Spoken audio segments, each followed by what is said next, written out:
Danny acting की पढ़ाई के समय जया बच्चन के बैचमेट हुआ करते थे। छोटे से राज्य सिक्किम का ये लड़का जब एक डायरेक्टर के पास बॉलीवुड में काम मांगने गया तो डायरेक्टर जोर जोर से हंसने लगा। डायरेक्टर ने कहा कि अगर तुम्हें गार्ड की नौकरी चाहिए तो बताओ, फिल्मों में अभिनय करना तुम्हारे बस की बात नहीं है। इन बातों से डैनी डेंजोफा काफी आहत हुए। डैनी ने उसी दिन तय कर लिया था कि वह एक दिन डायरेक्टर के बंगले के पास ही अपना बंगला जरूर बनाएंगे। ये डायरेक्टर मोहन कुमारी थे, जिन्होंने डैनी को गार्ड की नौकरी की पेशकश की थी। एक डायरेक्टर ने तो यहां तक कह दिया कि अगर तुम्हें फिल्मों में काम मिल गया तो मैं अपना नाम बदल दूंगा। कुछ लोग उनके चेहरे का मजाक उड़ाते थे और कहते थे कि उनका चेहरा तो नौकर बनने के लायक ही है। लेकिन डैनी मेहनत करते रहे और एक दिन उन्होंने सभी को गलत साबित कर दिया। आज उनकी सफलता किसी से छुपी नहीं है। डैनी का नाम सुनते ही लोगों को एक खुखार विलेन का चेहरा याद आ जाता है, क्योंकि उन्हें बॉलीवुड में विलेन के किरदार के लिए ही जाना जाता है। लेकिन असल जिंदगी में वह एक अच्छे इंसान है। एक छोटे से राज्य से बॉलीवुड में करियर बनाने तक का डैनी का सफर आपको रोमांचित कर देगा। इस ब्लॉग में हम डैनी डेंजोफा के बारे में विस्तार से जानेंगे कि कैसे वह एक के बाद एक सफलता की सीढ़ियां चढ़ते गए और एक दिन उन्होंने उसी डायरेक्टर के बंगले के पास अपना खुद का बंगला भी खरीद लिया, जिन्होंने उन्हें गार्ड की नौकरी ऑफर की थी। बॉलीवुड इंडस्ट्री के अभिनेता डैनी डेंजोफा का जन्म 25 फरवरी 1948 को सिक्किम में हुआ था। उनका असली नाम शेरिंग फिंच डेंजोफा है। उनका नाम काफी जटिल था, इसलिए जया बच्चन ने उनका नाम डैनी रख दिया। उनका परिवार बौद्ध धर्म का अनुयायी है। वो भूटिया जाति से है। इनकी मातृभाषा भूटिया है। उनका विवाह सिक्किम की पूर्व राजकुमारी गावा डेंजोफा से हुआ है। गावा दिखने में बेहद खूबसूरत है और वो किसी भी बॉलीवुड एक्टर से कम नहीं है। उनका एक बेटा और एक बेटी है। बेटे का नाम रिंजिंग डेंजोफा है, जो फिल्मों में काम करते हैं।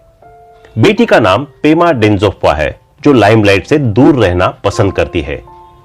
डैनी के बेटे रिंजिंग और जैकी श्रॉफ के बेटे टाइगर श्रॉफ अच्छे दोस्त हैं। डैनी पहले भारतीय सेना में शामिल होना चाहते थे, लेकिन उनकी मां उनके इस फैसले से खुश नहीं थी। डैनी को फिल्मों में काम करने का सुझाव उनकी मां ने ही दिया था। अपनी मां की सलाह मानकर डैनी फिल्म इंडस्ट्री में आए।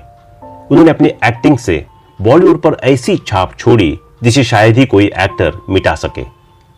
आपको यह जानकर और भी हैरानी होगी कि ऐतिहासिक फिल्म शोले के लिए गब्बर का रोल सबसे पहले डैनी को ऑफर किया गया था, लेकिन दूसरी फिल्मों में व्यस्त होने के कारण डैनी यह फिल्म नहीं कर सके। एक्टर डैनी डेंजोफा की प्रारंभिक शिक्षा सिक्किम से हुई।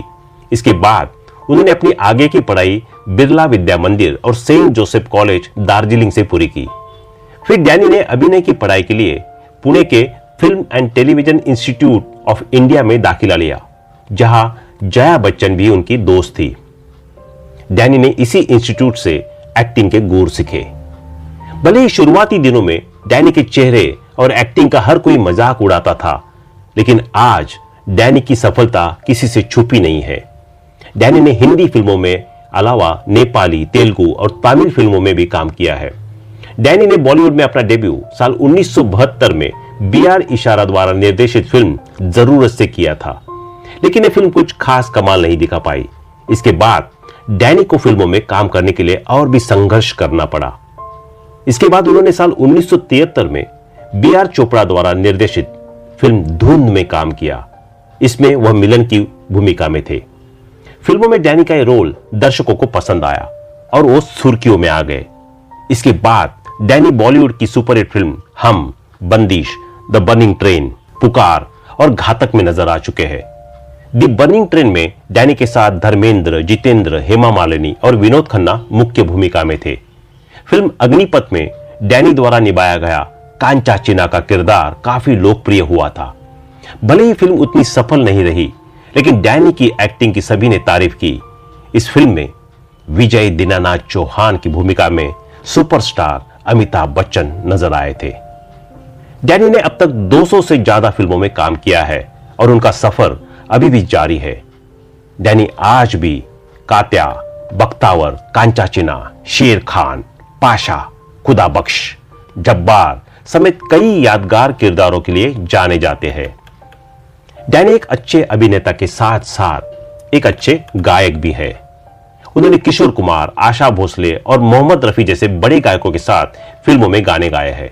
बात उन दिनों की है जब सलमान खान सावन कुमार की फिल्म सनम बेवफा में काम कर रहे थे। फिल्म में डैनी सलमान के पिता का किरदार निभा रहे थे। सलमान खान अक्सर सेट पर देर से पहुंचते थे। सलमान के इस बर्ताव से डैनी काफी परेशान थे। एक दिन डैनी ने सलमान को देर से आने पर डांट लगाई। तभी डैनी और सलमान खान के बीच बहस हो गई। इसके बाद डैनी सलमान की किसी भी फिल्म में काम नहीं करना चाहते थे। डैनी ऐसी किसी भी फिल्म में काम करने से मना कर देते थे जिसमें सलमान खान हो।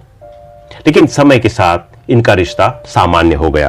23 साल बाद दोनों स्टार्स ने फिल्म जय हो में साथ में काम किया। वैसे तो डैनी फिल्मों में हीरो बनने आए थे, लेकिन बन गए विलन। डैनी ने अपनी विलन के किरदार से भी लोगों के दिलों में अपनी जगह बनाई थी। उस वक्त मशहूर एक्ट्रेस परवीन बाबी उनकी गर्लफ्रेंड थी। दोनों 4 साल तक लिव इन रिलेशन में रहे, जिसके बाद दोनों स्वेच्छा से अलग हो गए। लेकिन डैनी का कहना है कि ब्रेकअप के बाद भी परवीन अक्सर मेरे घर आती थी, जो मेरी नई गर्लफ्रेंड को पसंद नहीं था। उस वक्त डैनी किम को डेट कर रहे थे। परवीन अक्सर डैनी को डिनर पर बुलाती थी, जो डैनी की गर्लफ्रेंड को बिल्कुल पसंद नहीं था। कुछ समय बाद डैनी और किम भी अलग हो गए। डैनी की मां को सिक्किम की राजकुमारी गावा बहुत पसंद थी। वह चाहती थी कि डैनी उससे शादी करे, लेकिन डैनी अरेंज मैरिज नहीं करना चाहते थे।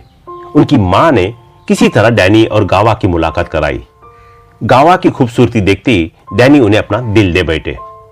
डैनी ने कुछ समय तक गावा को डेट किया और फिर 1990 में दोनों ने शादी कर ली। डैनी की पत्नी गावा खूबसूरती में किसी भी बॉलीवुड एक्ट्रेस से कम नहीं है, लेकिन वो लाइमलाइट से दूर रहती है। आज भी गावा की खूबसूरती को देखकर उनकी उम्र का अंदाज लगाना मुश्किल है। एक्टर डैनी डेंजोप्पा की कुल संपत्ति लगभग 210 करोड़ रुपए बताई जाती है। इसके अलावा डैनी के पास एक आलीशान बंगला और एक लग्जरी कार भी है। एक्टर डैनी 75 साल के हैं और अब भी फिल्मों में सक्रिय है। तो दोस्तों, अभी के लिए बस इतना ही। मिलते हैं अगले वीडियो में। तब तक आप अपना ध्यान रखिए। Bye bye.